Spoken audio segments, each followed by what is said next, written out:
All right, Bob, thanks very much. This actually is largely descriptive analysis of what's been happening in the recession. I will say it began with kind of a 50-state analysis. I've added some detail for New York, but I don't promise to have as much for New York as might justify a New York focus, but we can talk about New York a bit. Government employment is very important to the national economy and the state economy. State and local government accounts for about 1 in 6 workers. This table here shows you 1.1 million local workers in New York, 255,000 state government workers out of the state's 8.7 million workforce. As is true elsewhere, local government swamps state government. It's far bigger, and much of that has to do particularly with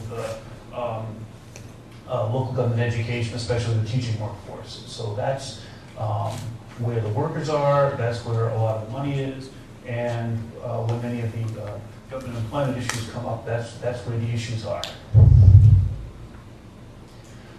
I will tell you what these graphs say. I don't expect you to make full sense of them. They are in the presentation. I'm sure you can get an electronic version that allows you to see a full page in a big way. These 4 graphs tell you a little bit about trends in state government and local government and private sector employment in each of several recessions. And let me quickly tell you how to read the graphs so that if you want to go back and read them on your own, you can, and then I'll interpret them for you, but I won't take you through all of the painful detail. Each graph represents a recession. The one in the upper left is the 1973 recession. Then we move on to the right is the next recession, which was the 1982 double dip recession. I treat those two as a single recession. Lower left is the 1990 recession, and lower right is the 2000 recession. So this is all history. We haven't yet got to the current recession. Each graph has kind of an important point, which is what it's measuring is employment. The blue line is the private sector, the red line is the state sector, and the black dashed line is the local government sector. And the point where this the vertical blue line marks the start of the recession, and then months, 36 months. This is month by month, 36 months. So we're 3 years out past the recession there, 1 year prior to the start here. And the vertical bars tell you something about how much above or below the start of the recession that particular sector's employment was at a given point in time. Thus, again, you can't read it very well from there, and I understand that, although you may want to look at some of this at your leisure.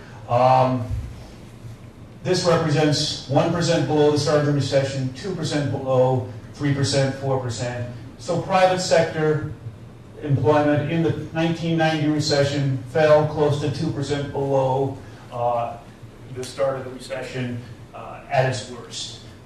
The important kind of impression you can take away from these graphs, of course, is that by and large, in past recessions, private employment fell, usually quite significantly, and state and local government employment was far more stable, typically rising throughout much of the recession, sometimes falling briefly. In fact, falling after a long rise at the state level, falling somewhat significantly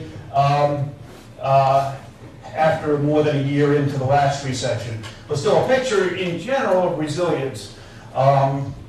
This is for the nation as a whole. Now we come to the current recession, and you see that the picture so far is much the same. This is the current recession. We're now at private sector having declined 6% relative to the start. State, hard to see, you can see state and local government employment much more, if you will, stable than the private sector, although in fact, since August of 2008, it's been declining.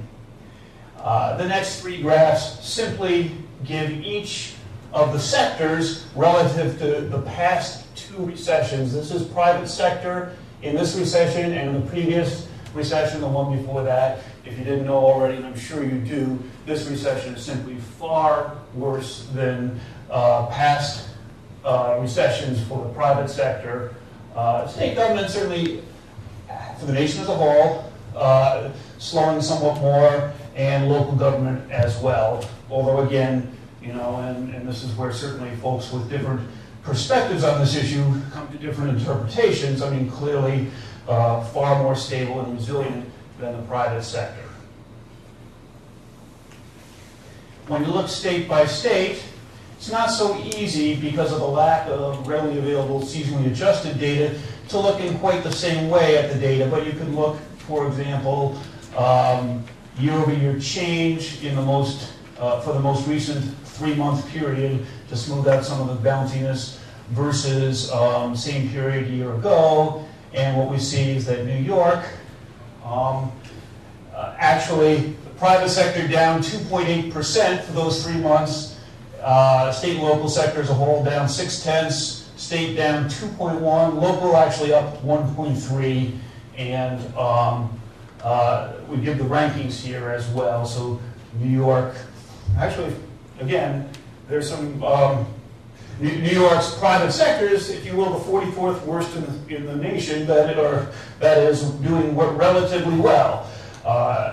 There are other factors affecting budgets, namely income loss, dramatic drops in income in the financial services sector, dramatic drops in income associated with non-wage income subject to income taxes, so that New York's fiscal situation doesn't have that pleasant situation of being only 44th. But with regard to state and local government employment, we've actually we're 14th ranked in the states, in the nation. So state government reductions have been certainly quite significant in New York, although local government has actually risen over this period. And again, we see off on the left, 28 states have reduced state government employment, 17 local, 19 state and local combined. When you look within New York, what we see is that the state government, and this shows you by MSA, and the state government employment cuts have really hit the Albany, Schenectady, Troy MSA the worst, and along with the Poughkeepsie, Newburgh, Middletown area. There have been a few increases in a couple of areas of the state, but again, you can see that right where we are has been certainly one of the hardest hit. And the non-education employment has been hit at the state level much harder than education. Universities, thankfully, have proved relatively resilient in New York and in other states, but non-education employment has been hit hardest. And that's what these graphs tell you. At the local government level, to the extent there have been cuts, it's been in far more in education than non-education. This is consistent with some anecdotal evidence out there as well, suggesting that cities attempt to protect police and fire, for example, and it's been somewhat, and only somewhat easier to reduce employment at the in local government education. So, I think that really the question that's worth asking, and I will tell you I don't have the answers, but quite frankly, why this recurring resilience in government employment, state and local government employment, and what does the future hold here in New York and in the nation? And I lay out, I think, some of the positive reasons for some of this.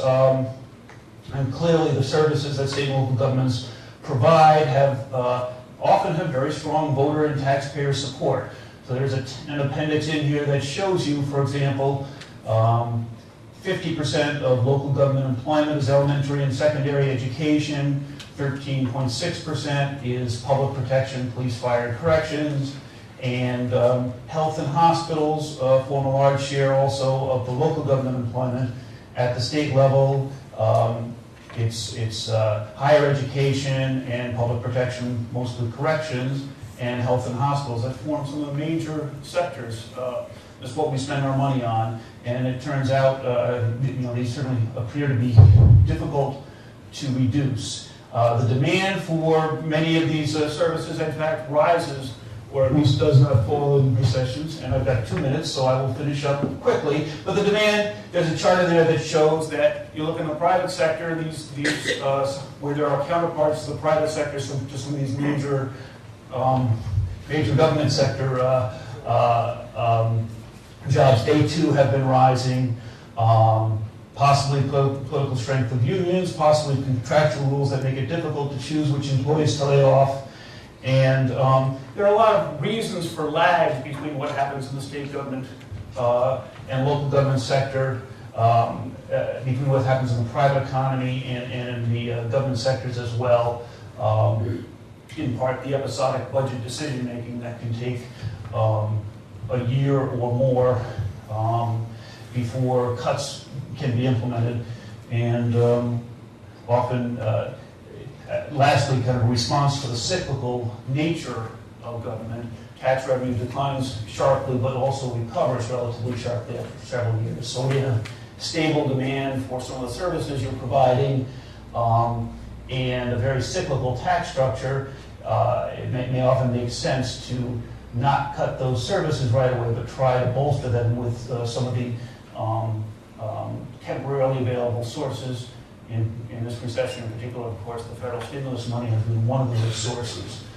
So all of these things are amenable to, I think, analysis by political scientists and economists. So I found relatively little research on it, so I don't think I have no easy way to parse out the reasons for it, but those are what I would argue are likely to be some of the main causes. So with that said, I think I'm out of time.